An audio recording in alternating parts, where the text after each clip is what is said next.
Right, so hello everyone, I'm Jamie Hickey and you're watching the Irish Football Blog Supporter Group Interviews, a series where we talk to every supporter group or fan group in the League of Ireland. Today I'm delighted to be joined by Trade United's Blue Army members, Darren Noonan and Kevin Kiley. Darren, Kevin, thanks very much for joining me. How are you keeping? Good. I'm not too bad. Good. I was just saying you're all recovered from Leeds' win at the weekend. Just about, Jamie. Just about. Just getting over the hangover now. Look, I suppose many people will be wondering why you're actually called the Blue Army when Treaty United's home kit this year is red, and I suppose you've been around before Treaty or pre-Treaty times. So if you want to if I go to you, Darren, first, so and you want to kind of give a background of the Blue Army and how it was formatted and what you do in normal times, let's say. Yeah, it started back more or less at the start of Limerick FC times, really, when Pat was around and we decided to change then to the Blue Army. It was really like there was a supporters club there, an independent supporters club, but we kind of broke away from them because most of our lads wouldn't want to be, as we'd say, official. So like the lads that were involved in the independent supporters club at the time went in as the official supporters club. So we decided to take the name the Blue Army from there, and ever since then we went with it. You know, I'd say it's about 10 plus years now since we've been called the Blue Army, so I think a lot of people know who we are and what we're about and where to go on the ground when we go to games, you know. It's all about just, like, lads don't want to be official to the club, they want to go enjoy their support from the team, and that's where it came from, really, being honest. Good stuff. Kevin, I suppose if you were to describe a week leading up to a game, so let's take an away game or playing Cork away, what's the actions from the Blue Army, organising buses and tickets, and what's your kind of port of call? Yeah, at the start of the weekend, the last few years, it'd be me wrecking Darren's head. Then one day about get the text out to all the lads to see who's going, and obviously check the numbers, and then I'd be wrecking Darren's head for another few days, and he'd keep putting it off until about Thursday. He'd try and book a bus for the Friday. Yeah. You just see who's going, like you get the buzz going, and obviously if we have anything planned, not pyrotechnics because they're not allowed, we'd never do that. But if we have anything else planned, like just get all that and find out who's going, and listen, you just like we had a few bus companies we worked with through the time. You just sort out the bus, sort out the times. There's no matter what time. Excitement building up to like a game like Cork is great because obviously like we have our own, like we don't have a group chat, but we have our own group on Facebook, our own private group just for all the lads who the regulars in the Blue Army. Like so all week we'll be building up about the game and obviously the trip, like because you can even have bad games and have great trips, so it just builds up and then down to Jerry O'Dee's then before we get going, have your few points, get the excitement going and onto the bus and away we go. Like you get the usual thing, why did Tommy start this fella last week, or he should start this fella this week. Tommy hadn't a clue what he's doing, another fella saying Tommy's the best manager going, and it's just the excitement of going down. Like you're with your friends, you know, you're with all the lads, and if there's any new people there, you give them a flag and to see can they handle it.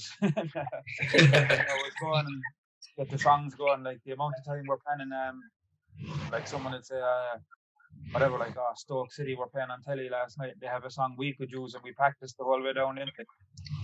Great laugh, like it's great excitement. It's a great day out all the time. Like. Good stuff. And I suppose the last year has kind of been tough, I suppose, from a supporter fans group, like with no one to support really, with no soccer in the Midwest, like, and what kind of an effect does that have on you as a supporters group and the other supporters? And then you have the actual people who play soccer in Limerick, like, you know, junior players like Lido O'Connell who were good enough to make the step up with no team there for him. Like, what was that like for you? I think it was a very big loss for everyone, because, like as Darren said, the Blue Army's there more than 10 years at this stage, but even before the Blue Army, I think the majority of us were going to games together 4 or 5 years even before that. Like, so you're used to your routine every week for the last 15, 20 years of every Friday is football night. Like every week is the same, building up to the football, and to have that taken away and to not have something that you love as much as we obviously love Limerick FC and supporting it is very, very hard. Like to just have that gone, and obviously a city like Limerick is supposed to be the sporting capital of Ireland, like to not have a team is a bit embarrassing, to be honest. And it's a shame as well because like you mentioned Clyde and there's Sean McSweeney, there's a lot of talent in Limerick, like, and there's even obviously younger talent coming up now from the underage, and it's a case of where they're going to go.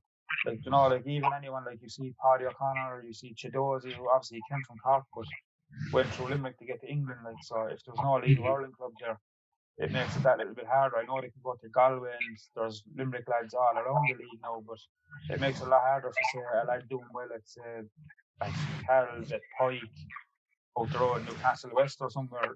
It makes it a lot harder for them to get spotted in England if there's no League of Ireland club to go to. Of course, and Darren, I suppose, with yourself being involved in junior soccer with Cals, and you see that every Sunday, and there's lads that could be good enough to make a step up to an under 19s or even a 17s. And from your point of view, how do those lads keep the faith when there is no soccer in the region? What keeps them going? It was very tough, from being honest. I know we're still. I think Treaty's still working on getting an under 19 set up put in for this year.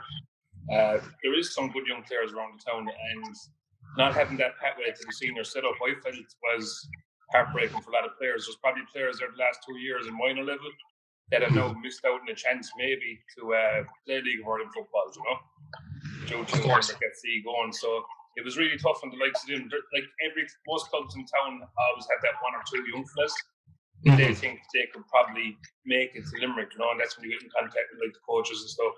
Tell them, look, I have a player here, he might be worth looking at. I know I've done it before in the past for one or two players as well. And to be fair to Limerick, when they were there at the time, when Tommy was involved in others, they've taken a look, So, most definitely was a big loss for the region, because it takes away from what the young lads want to achieve. Like, as you said about Paddy O'Connor there, it was fairly similar. His club, I think, got in contact with Limerick. He went to Limerick underage at a young age, obviously, for the academy, and he progressed from there. And he was captain of Bradford the whole time. So I know the other girl, their official captain, but I know Paddy's always the captain because he's always injured, the official captain. So look, it's there. There's probably, like, we need League of Ireland football at under 19s level and senior level for players to progress in the city. Of course, and I suppose, like, how much of a blow is it to have the likes of Killian Bruder and Shane Duggan and all these lads who are from Limerick originally not being able to play with their own club and having to go elsewhere? Yeah, that's a massive blow. That's one of the things that I was most disappointed about. Like, I was hoping we could get a few of them players back, Obviously, we started on a small budget. It's a start-up team, but my God, what a job Tommy has done getting that team together. But obviously, you'd like to see the Limerick players come back, and I'm sure that's one of Treaty's main aims going forward, is to get those kind of players back, The likes of Lee David, who featured against us with COVID tonight, he's done fairly well since one League of Ireland. You see Will Fitzmove and Derry Bruder at Galway and a few others, even we can throw Shane Duggan in there if we want to try to get him back in the future as well. I know he's a bit older than them lads, but it's just disappointing to see Limerick lads being scattered all over the league. I know it's good to see them still in the league, but you want to see them playing at the Marcus Field and for our hometown club, Of course, and Kevin, he touched on it there with Tommy. What a job he's done. He had 3 days to assemble a full squad for a whole season. Like, it's hard enough to get 11 lads to come down to a pitch on a Sunday for a bit of a junior ball, never mind for a whole season. Like, so how impressed have you been with Tommy? Oh yeah, like even like the whole way through Limerick SC times, Tommy was a Limerick SC legend for what he done on the pitch, like, but he hasn't had it easy at any stage of being a manager, has he? Because obviously he came in at the end of Limerick SC when everything was falling down around him, and like, even he had a limited squad at that stage, and in the cut his limited squad, the budget he had for that and halfway through the season, ended up getting relegated, all that happening, and then even when this new thing comes along now that hopefully is going to be better with Treaty, he gets thrown into a bit of a mess again through no fault of their own at all. Like I said, he had 3 days to get a squad signed, and I think 3 days was even with an extension. He had 1 day or 2 days, and myself and Darren and other lads had spoke about it, like, and we said literally, we don't care about results, we don't care what the team is. If you just get 20 lads from around the town that can play a ball and throw them out there, if they get beat every week, if they finish bottom, fine, we'll worry about the standard of the team the year after. But then you start to hear rumours of who he's talking to, and then obviously when they started announcing the squad, you see some of the talent there, like you see the likes of the Luddens, coming from Galway, like, he's very good. I've heard very good things. I haven't seen him myself, but I've heard very good things about Joe Collins, and even at that, speaking about the Limerick lads that were thrown around the league, Joel Castrain was one to get back. Like, you see him signing up, like, he did well obviously when he was younger to get over to England and Cork and Shamrock Rovers. Like, he has experience, and I think they've managed to put together a far, far, far better squad than any of us could have imagined. And even at that, again, to give Tommy some credit, like he did a great job to get the squad together.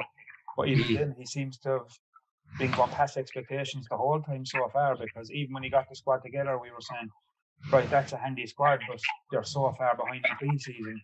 Like maybe 10, 15 games in, we'll get to see that quality. But 3 games in so far, teams so far ahead, and the team refusing to play with 11 for fitness purposes, but to still be unbeaten is brilliant. Like, so Tommy's done an exceptional job so far. Like, 100%, and you discussed it there, and I have a list of absentees who have missed the game. You've Ty Ryan, Charlie Fleming, Clyde O'Connell, Conor Melody, Joe Collins, Sean McSweeney, Aaron Fitzgerald, William Marshall, Joel Custrain, Edmund O'Dwyer, Dean George, to name a few. That's 11 there. That's a whole team there that have missed at least one game, or have missed all three and miss more games. Like, do you know what I mean? And how excited are you to see that squad finally come together when they do get a chance to come together? 100%. Like, even like not just injury wise. Like, obviously those lads have to, over not having the preseason, they have to get up to, say, full football and finish with games in their legs. And so even the starting 11s that we have are nowhere near 100%.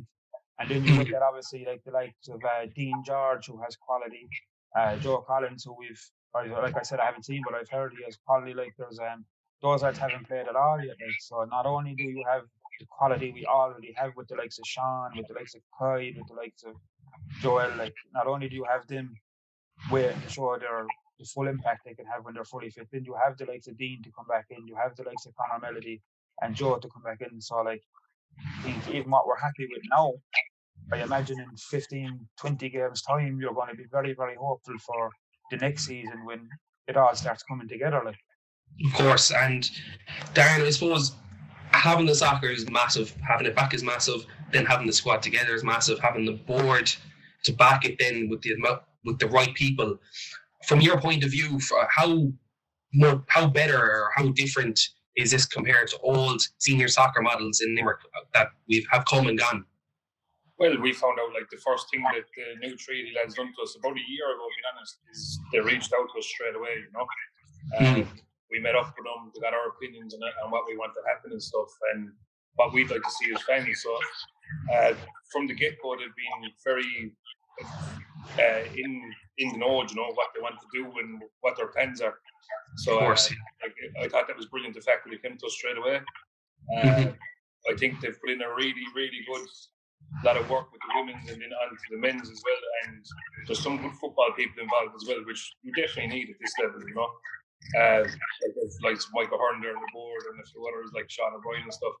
They know exactly what is needed going forward for the likes of League of Ireland to be a success in Limerick. And it's all about building a successful model. And you said it there about it being more personal. So when they come to you and they give you the opportunity to sponsor Tommy Barrett before any sponsorship scheme has been released to the public, how welcoming do you feel for that to be allowed to happen?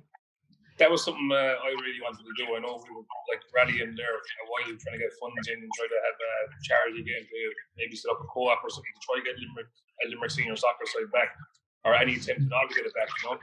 So I found that pretty decent that the club did reach out to us and say, look, we're going to do player sponsorship. Would you like to sponsor the manager? It's obviously something we wanted to do anyway. Just giving the money to the right people, as you know. And I think that's pretty cool that we got the chance to sponsor Tommy for the season.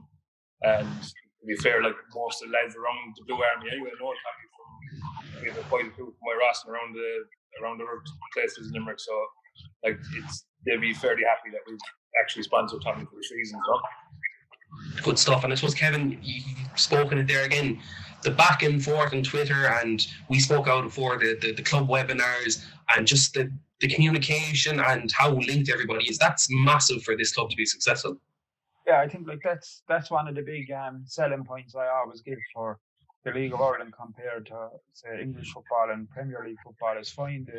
The quality of player, like, there's no denying the quality of player in England, and are far better than what's available in the League of Ireland, but you'll never be as close to them. You'll never be as close to the manager or the club as you can be with locals. Like, I know Tommy a long time now, just literally through his time playing with Limerick FC, and Like, you can have the laugh, the joke, the slag at him, like, even at that, I think League of Ireland level, there's no one as approachable, there's no one as sound.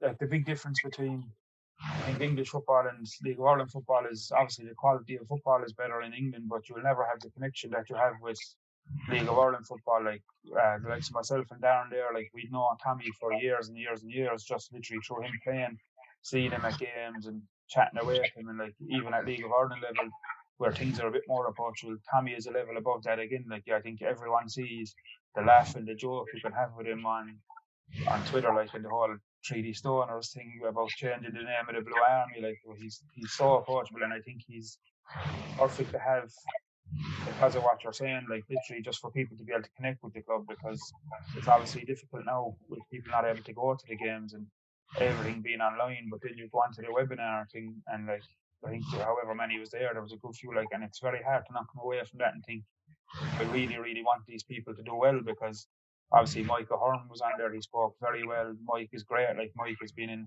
constant contact with the Blue Army as well to make sure we feel involved, and obviously other fans as well to make sure we feel involved with the club. And you see Tommy, how approachable Tommy is, how great Tommy is, and Con Murray on the night, and even Niall over the women's team, like, all came across very, very well. And without being able to be there at games to get that connection, it's good to be able to come away from things like that and think, not just because I support him, I really want these people to do well. Well, this is it, and like, we were all there that night at the webinar, and it was just so open and honest. Like, we were able to ask Con Murray direct questions about the finances, and he'd have an answer back for us. There was no shying away saying, oh, this is tied up over here or anything. It was like, if we have the money, we can spend it. If we don't have the money, we won't spend it. And that word that keeps going around is sustainability.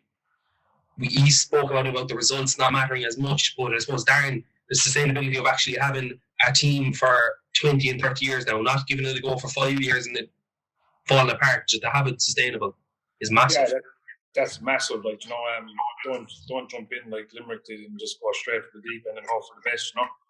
And go for getting to European football and get the money. The big thing is being sustainable, but building it the right way and spending what you can, you know. You look at like those like Sligo Rovers there, who have done a fantastic job with their supporters and going forward and being a sustainable club. Just things like that, just get it right. I think that's what every person in Limerick wants now, is just get it right from the start and go from there. You know, it's massive that we keep it from the city, because, being very honest, if we go again, I think this could be the final straw. You know, so it's a massive thing that if we get this right, don't go mental. Like, obviously, if we at the end of the season, if we're somehow, some way touching the playoff, don't go mental. Stick with the squad we have and see where we go. I know it's crazy talk, but you just look at the division so far. Anything can happen. Being honest, look, you know, just don't go crazy if you're in that position when the transfer window opens. Stick with the squad. You know, maybe sign one or two players to add to it locally or from that lads would know in the squad. You know. But don't break the bank. Make sure that the sustainability is there. 100%, and we kind of saw it as well. Like, the backing from the people in Limerick has been outstanding. I didn't expect it. I don't know if he expected it, but maybe it's because of who's there and who's involved, and because Tommy's at the wheel, kind of thing, you know. But the backing from people in Limerick has been unreal, and the surrounding areas, of course. Yeah, it's like the membership idea, I thought, was very, very good anyway. Like, most clubs in the UK, you see, have their own membership set up as well. But I didn't expect to get the reaction they got. I think that sent us last day over 120 plus members, so that's huge financially for them this season. It's probably covering most of the things they need to do this season as well, when you look at the ground and other things around that need to be covered, you know, with insurance and stuff maybe. So that's huge. I think that was a huge thing that was a success for the club, with no fans allowed into games. And now when fans are allowed into games, I think it could be even bigger from if they can just build on that. And I think it's something they should do every year. Like, I'd have no problem being a member of the club every year. I'm sure you're the same, Jamie and Kevin. So I think it's a massive thing for the club to have that backing. That's kind of similar to a trust, but it's, sorry, we're getting the grass cut here. But it's kind of similar to a trust, but I think it's massive to have, you know. And Kevin, I suppose, what can they do? What they've done so far, they're sending out programs, they're sending out match tickets, memorabilia, match tickets. What else can they do just to keep the fans involved, keep them ticking while we're out of the stadiums? I think the main thing to do, to be honest, is keep doing what they're doing at the minute. Really, is keep up things like that. Like, I think they've done a very good job of it, because, like I said, it would have been very easy for them to get the club set up. Like, I don't think people realise the amount of work it took to get the club set up, and the amount of work it takes to just keep it going in the background. Like, so it would have been easy to get it set up, and because fans can't go, it's just forget about everything else and just kind of get their heads stuck in the business of running the club, which is obviously the most important thing. But they've done a great job so far of keeping people connected. Like, obviously, you mentioned it there, it was a great old touch getting the match ticket for the first game and getting the program sent out. But I think things like the webinars are very, very important. Like, they should do as many of them as I think they possibly can, because that's where you get to see what's behind it. Like, I think the year away from football has kind of taught everyone now that it's not just the results that make football. You know, it's why it's important to just have a club even without the results. But behind that, if you can keep having these webinars and say get a few players on, like have Tommy and a few of the players, and the more you can get people to see these are really decent people. Like, these are people who just want the best for football in Limerick. They're not going out to gain anything for themselves. And I think it's very easy to tell when you see the likes of Michael Hearn, when you see the likes of Niall and Tommy and Con speaking, that they want what's best for football in the region. They want what's best for the young players in the region. They're not out there to get their names out there. They're not out there to get anything for themselves. And I think the more you can do things like that, the more connection and the more people will really want to do well. So I think literally my advice to them would be to keep doing exactly what they're doing so far. Well, this is it. And we saw the day of the memberships they were released. You went onto your Twitter, you went onto your Facebook, and everything was Treaty United. And all it took from the club was a simple retweet of every person who put up their membership. And what that does for people, it's massive. Like, they see, oh, Treaty United retweeted my tweet, you know, they know I exist, kind of thing, you know. And even if it's a small thing like that, it's massive. Those little incentives, like the program, just it's crucial for the success, again, to keep it going, isn't it? Yeah, like, even at that, like, I think not only just retweeting, I got one, I see a lot of other people getting them, just a little tweet back saying thank you for the support. Like, it seems like a little thing, but like, when you're giving your money, it's a big deal when you get acknowledged. Like, when you think that the club is actually going out of its way to appreciate what we're doing. Like, it's not like over in England where you could give any amount of money. Like, I've seen now, like, some of the Liverpool Man United jerseys are 100 quid and this and that, and you could be given 300-400 quid and you'll never be anything to them. You'll never be not only a member to them. Like, you could be member number 50,000 something. They'll never know who you are. They'll never really care if you're a member or you're not a member, because if you're not a member tomorrow, you'll be replaced by someone else. So if you literally just have the thing of, this is why I'm supporting my local club, because they recognise it, and my support makes a far bigger difference to Treaty United than it ever will to the big clubs over the water. And just, I think, that little bit of acknowledgement, like you said, I noticed that as well at the time. And you can start a little community around that, because obviously we have the Blue Army page, and like yourself, you follow Treaty, I follow Treaty, so there could be easily people there like I see yourself. If I didn't know yourself and I see you getting retweeted that you got a membership, then I follow you, you follow me, and that's how everyone gets to know each other. That's how you build a little community around the club then, and you have yourself a little Treaty United community that's there. And obviously when things come back, any fundraisers or anything like that, if we could all get together, because I've seen that you support really on Twitter, you've seen that I have it, that's how you build bigger and bigger groups. Like, that's literally how the Blue Army came about. Is myself, Darren, and 4 or 5 lads love going to matches. We wanted a way to get to away matches, and there was another group of people wanted to get to away matches, and another little group that wanted to get to away matches. We all came together, and the Blue Army was formed. Like, it's a simple little thing like that can lead to something very big and something very positive. 100%. And going on that, Darren, the people who haven't bought into Treaty just yet, what advice or what can you tell them to try and get them involved, to take that final step, to tell them this will be the one that will stay and this will be the one that will be successful? Yeah, well, as I said there a while ago, football people is a massive thing. Know what you're doing, know what you want going forward, you know.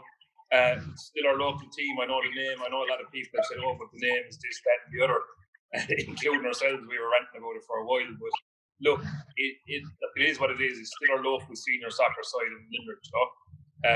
It's still, like, it's for a lot of people, it's going to be hard to call it Treaty, but just it takes getting used to. Even like, I know the last match I let out go on the Limerick chant, you know, myself, and I was saying, and then we got the goal as 1-3. So I was kind of confused myself, but it just takes time getting used to it. But I think it's definitely worth buying into when you see football people involved. They want what's right for the city. They want what's right for the local players going forward as well. Having that sustainability and having football in the city is massive. Because as I said, this could be the final straw, so we have to get it right. Look, all these things about names and jerseys, they're all small little things that can always change going forward anyway. I know we've talked about it. Like, we've seen how many clubs around the world have changed colours and names. Like Cardiff, for instance, Cardiff went from red to blue and back to red and blue. So like I know like fans are like, as I know, being a Leeds fan, fans are fickle. We'll always want what we want, but just give it a chance, buy into it. As I said, there's football people involved, and I think I think going forward, low battery, I hope that's 20%. But as I said, going forward, it's massive that we all buy into as supporters, from us to Blue Army to Independent Supporters Club if they're still there, to anyone else. Just get behind it. It's still Limerick, it's still our senior soccer side, and it's what we need to come together now and rally behind. Perfect, exactly. And I suppose it's worth mentioning now the platform that the lady soccer gave. Even though there was no men's senior soccer in Limerick last year, there was a lady senior soccer, and they fought their corner and they set the platform for what's there now. And how important was that for the men's team now to come through and continue it alongside them?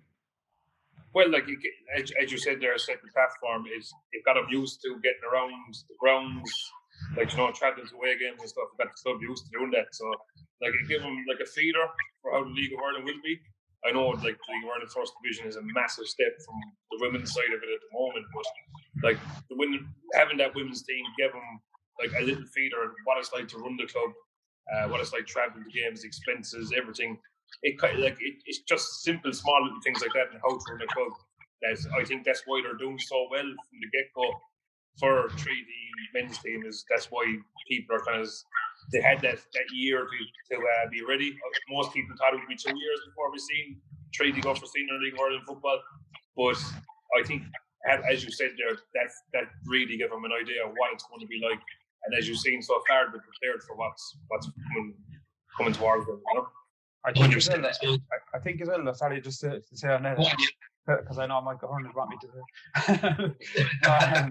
I think as well, it worked. Like, in fact, it's not usual for the women's team to come before the men's team, but I think as well it gave a bit more notice than maybe it might have usually got to the women's team last year, because I think the rumours were going around that the club was going to try and put in a senior men's team, so everyone was kind of keeping an eye on the club, and maybe got the women's team a bit more attention it would have got otherwise, like, in which they deserve. Like, it can't just be a thing now of these days of, like, when we talk about young talented players, it can't just be we're talking about boys and we're talking about men. I think there's like very, very good players involved in the women's thing, and they're very, very young. I remember Niall saying at the webinar, like, and it seems like some of them might go on to get maybe a few Ireland caps in the future and things like that. And like, you have to be proud of the fact, men or women, anyone going to that level, representing Limerick and representing the Midwest area, is great for football in general. So I think it was like, as much as it was just a platform, I think it could work very well for both sides that the women came before the men. 100%. And I suppose moving things onto the pitch now, the team, what a start in many ways. You had your 0-0 against Bray, you had your 1-0 win against Wexford, and then 1-1 against Cove last week. I suppose if situations were different, they could have been 3 wins, but how pleased have you been with the start of the season? I think very good. Like, I think Bray are one of the favourites for promotion early on, weren't they, at the start of the season? So I was fully expecting, like I said, like, it seems every time I expect something, they've done far better than I could have thought, like, because obviously just happy to have a team, but I was thinking, right, we go up here now and we lose, as long as we don't get paid 4 or 5 nil and ruin it at the start, like, it won't be too bad. I was speaking to a few other people and they all said a small defeat will be great, and then you go up and you get to 0-0, and I think you very, very much matched them. Like, it wasn't a lucky draw or anything like that. And like, obviously with 10 men again, it feels like in honour of them, one of us should leave the Zoom there in a few minutes, just have to finish with the 3. My low battery. No, but like, and then like you get that off Bray, and you think to yourself, right, this could be the winnable one. at home to Wexford, because you'd imagine they'd be down with us, and to go out and get it. It's like, I think I said to Darren there after the Cove game, and I think I said it on Twitter, there's no one at all in any way connected with Treaty who, if they told you at any stage before the season, 3 games in, you're going to have 5 points, I don't think there's any of us, there's none of us, there's none of the players, there's no one on the board wouldn't have taken that. And like, I think it's a good sign, and it's a good thing of where they are, the squad is that I think Jack Lynch and Tommy seemed almost a little disappointed after the Cove game. I know they had the big chance with Aidan, he got the ball stuff under his feet and all this, but like anyone else, you could easily settle, like again down to 10 men for nearly an hour, you could settle, and you have Tommy coming out saying they should have won the game. So I think that's a good sign for everyone of the headspace the players are in and the attitude they're going to go in with it. But I think you'd want to be the most negative person in the world, and Tommy will tell you I am probably one of the most negative people in the world when it comes to football. But like, you'd want to be another level again to not be delighted with how the team has started the season. 100%. I suppose Darren touched on that as well. There's already been kind of a never say die attitude developed by the team. You know, I know you can harp on about the 10 men, and look, they probably shouldn't be down to 10 men every game at this stage. Or if situations go differently, you know, but I suppose in the game and in the moment it's a lot different. But to react to that, most teams will put their head down, but to react to that, it was almost Leeds-esque to hold on to a result and get a win and then get the draw last day against Cove. Yeah, I just hope we don't get labelled with the name Dirty Treaty. As you said, Jesus, they're throwing their bodies on the line at every opportunity they get, you know, especially like, as we know, we've been down to 10 men now 3 times. They're really, really fighting for each other. And when you have that in a squad, when you have that togetherness, and with the amount of time Tommy has had to build that togetherness in the team, it's pretty impressive, you know. They're really, really digging deep for each other, and that's not just from the start of the league. You've kind of seen it in the Athlone pre-season game as well, where Athlone were kind of piling on the pressure on us, and they went out to win that pre-season game, which when you see Athlone's start of the season was a pretty impressive result. I know it's pre-season, but I think that pre-season game has really followed on into the season for the team as well, you know.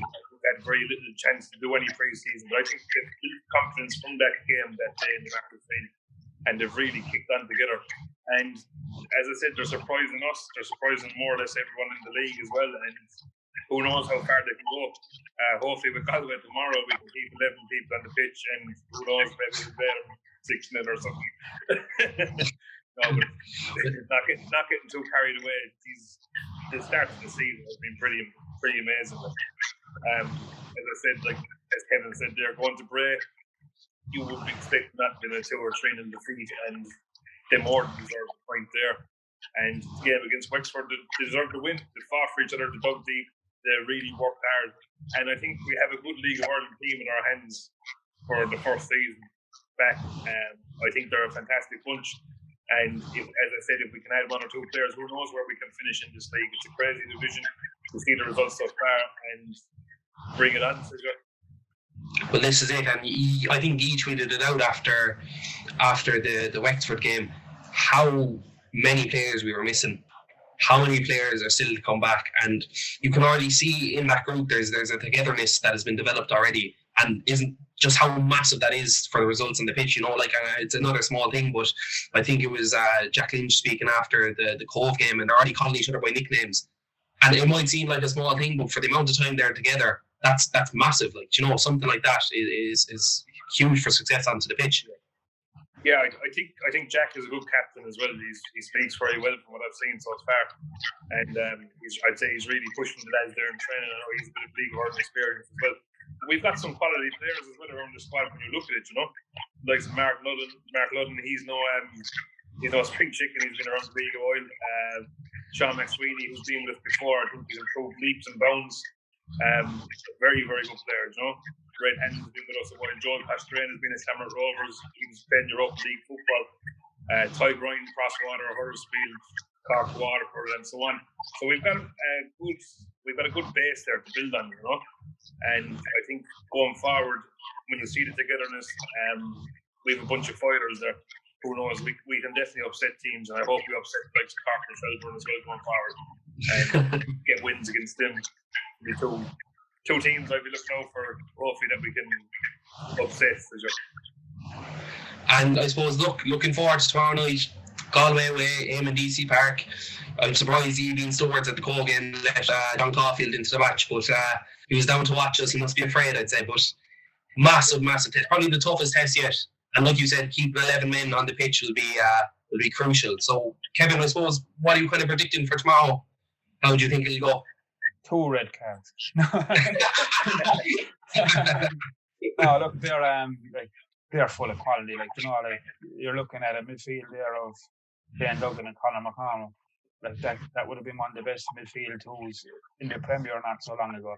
It'd still be not a bad midfield tool at all in a Premier team. They're full-time pro. I know everyone else did as well, but they've had far more of a pre-season than us. They've had a rest last week, obviously, with the Cabinteely situation. So you have to be realistic and think it's going to be a very, very tough game. But I think how at this stage could you turn around and not expect these lads to at least put up a fight? I'd never expect now at this stage us to go down and lose, but it's going to be a very, very tough game. I'd be very, very happy with a point. It's going to be a serious battle again. The lads are going to have to put in some serious work again, but they've proven they can. They went a long time even up until conceding that goal against Cove without conceding. I think in the 3 games, I can't think of too many clear-cut chances they've conceded. They've been so solid. And even that's with having to reshuffle things here and there. And so I think it'll be a very tough game for us, but I think it'll be a very tough game for Galway as well. And I think we'll really see the battling qualities out of the lads again, because it just seems to be who they are. It doesn't seem to be it was just a flash in the pan thing. They put up a big fight one game. I think this is going to be their identity now for the season. So I reckon hopefully a close game, and I'll stick my neck out and say 0-0. And so, Darren, touching on that, Kevin said it there, it is going to be a tough game, but at the same respect, Treaty will have nothing to fear. Galway went out and got a hammering in their first game. There's no other way to put it. They got a hammering at the hands of Athlone last week. So they could be coming into it a little bit too fresh, but there's still nothing to fear from the Treaty side at all. Exactly, and I think there's a chance there to catch them. Being honest, just being very honest, there is. I think I know I should have said it there for a second, but we've put together a really solid back 5, back 4 that will be very, very impressive as well. Sean Gearns and Endo Dolan seem to have a good connection there. I know Charlie got sent off last week, so I respect Jack Lynch to move into it full. And then at the left side of Mark Ludden. So we've a solid back 4, back 5 with Tyler there as well. I think Galway will find it hard to break us down. I really, really do. And with the likes of Sean McSweeney there, and Kyle O'Connell will probably come back into the squad now as well. I think we have a good chance. Obviously, Galway have that quality. They have the likes of Dougie and McCormick there, and a few others who are well-established League of Ireland footballers. But I do think we have a good chance, and I would be delighted with a draw. I don't know. I think we could definitely put it up to them and might catch them. That week break, we're coming off that week break after a defeat. I think it'll be playing their heads now for the last 2 weeks after that long game, and they'll be out to obviously prove a point. But as you know, in football, that can go wrong for you. Treaty for the confidence going into the game. They've had a super start, so nothing to fear. Stuck in from the start. Hopefully, don't get a man sent off, and hopefully catch them in the half. Well, this is it, and I was reading comments from John Caulfield today, and he's usually a very calm and collected man, but he seemed to want to talk about Treaty a lot more than he wanted to talk about Galway.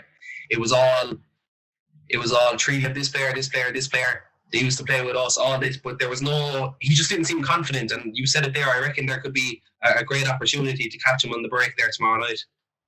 Yeah, I know from experience, when you lose a game and you have to wait 2 weeks to play another game, it plays in your head, it really does, So, the likes of Caulfield there, he'll feel under a bit of pressure now because there's big things expected of him with the budget in Galway this year. There's massive things expected. So, if Treaty turn him over, he'll be under a bit of pressure down there, So, yeah, he will be feeling the pressure a small bit, and as you said, hopefully we can at least get a point, but hopefully we can get them.